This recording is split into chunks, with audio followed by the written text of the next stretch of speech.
Narcotics criminal head ఎలా compare చేశారు.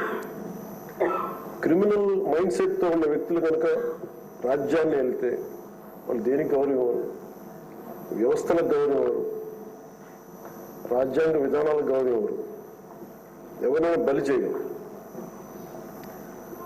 మన పర భేదం లేదు వాళ్ళకి. గత ప్రభుత్వంలో రఘురామ కృష్ణరాజు గారు ఎంత బాధించారో చూస్తే, దానికి ముందు వరుసగా చూస్తే సుప్రీంకోర్టు జడ్జెస్ని వదలలేదు, చిన్నపాటి కార్యకర్తల్ని వదలలేదు, ప్రతిపక్షంలో ఎవరిని వదలలేదు. స్వయాన వాళ్ళ పార్టీ తరఫున గెలిచి ఎంపీగా ఎన్నికైన రఘురామ కృష్ణరాజు గారిని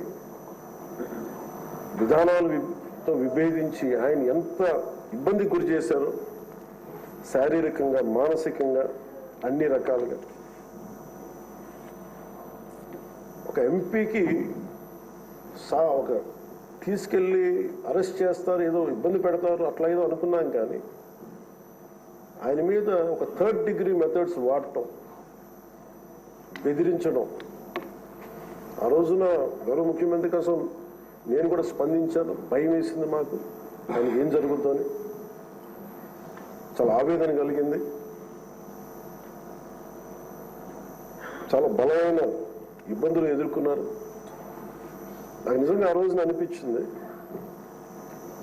క్రిమినల్స్ కనుక రాజ్యాలు వెళ్తే ఎలా ఉంటుంది, ఎలా ఎదుర్కోవాలి.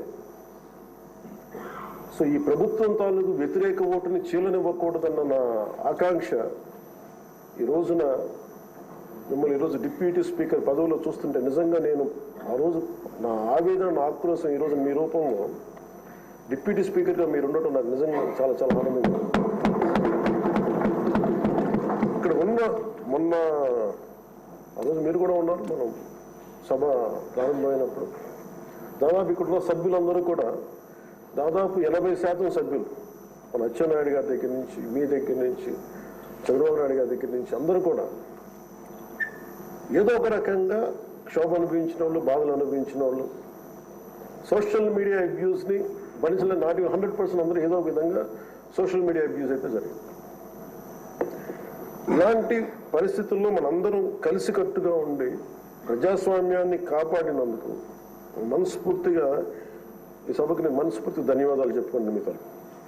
ఇది భవిష్యత్తులో మీరు ఈ పదవిని అలంకరించారు, మీకు ఆవేదన ఉంది, మీ కోపం ఉంది, రచ్చబండ కార్యక్రమం ద్వారా మీరు కూడా మాట్లాడాల్సిన అవసరం లేదు. యాక్చువల్లీ మీరు కూడా అలాంటి, మీ దగ్గర మాటకి చాలా బలమైన పదులు ఉంటుంది, మీ మాటకి హాస్యం ఉంటుంది, గుడ్ సెన్స్ ఆఫ్ హ్యూమర్ ఉంటుంది మీ దగ్గర.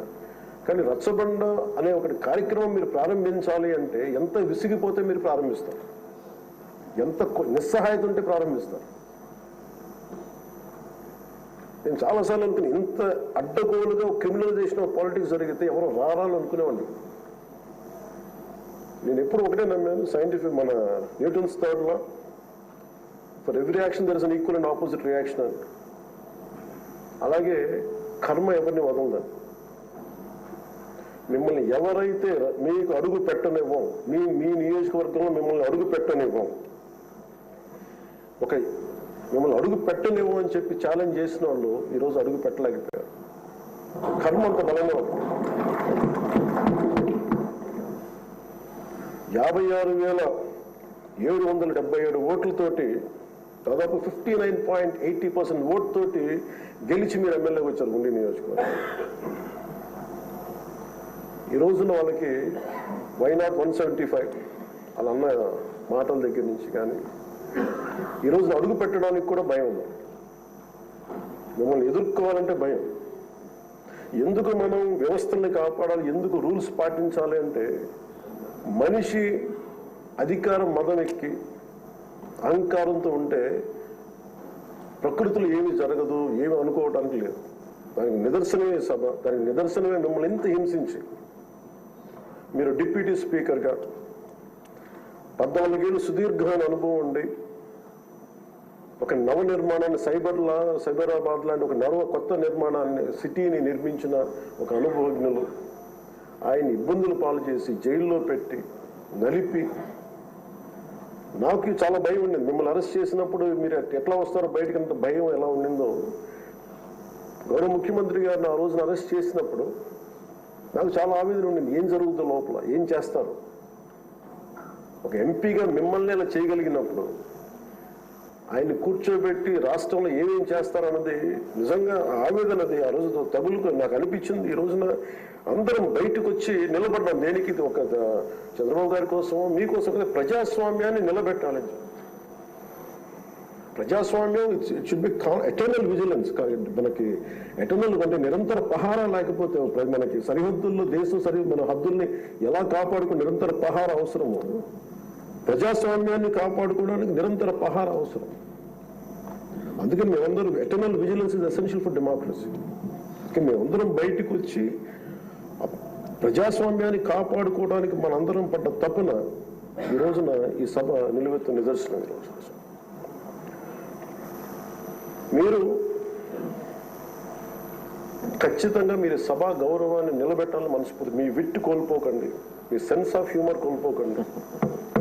ఎందుకంటే మీరు ఉంటేనే లైవ్లీగా ఉంది. మీరుంటే మీ నవ్వులు పువ్వులు ఉన్నాయి చూడండి. ఆనందాన్ని తీగ. అట్ ద సేమ్ టైం నేను కోరుకునేది కూడా ఆ ప్రజాస్వామ్యం తాలూకా విలువల్ని, ఆ భాషని కాపాడు.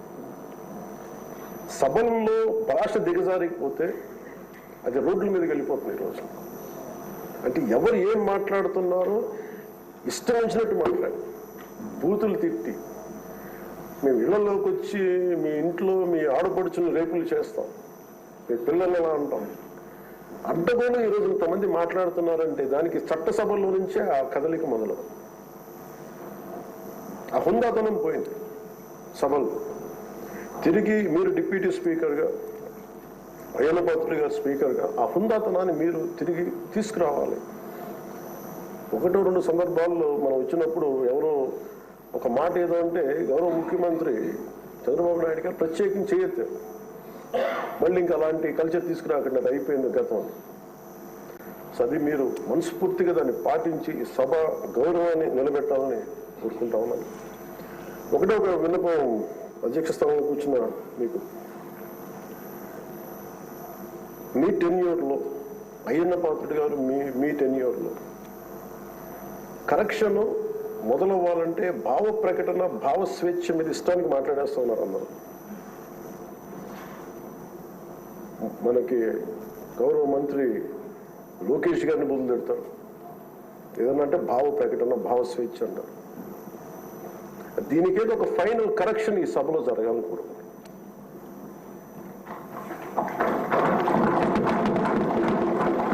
అంటే ప్రజలు నోరెత్తి ప్రకటన జరగాలి. డిసెంట్ ప్రజాస్వామ్యంలో dissent in democracy is very essential. కానీ అది ఎట్లా ఉండాలి అనేది దాని తాలూకు విధి విధానాలు మనం ఇక్కడి నుంచే మొదలు పెట్టాలి. అది మీ ఆధ్వర్యంలో మొదలవ్వాలని నేను కోరుకుంటున్నాను. నేను కీలకంగా కోరుకుంటుంది ఈరోజు మీకు అనుకున్నాను.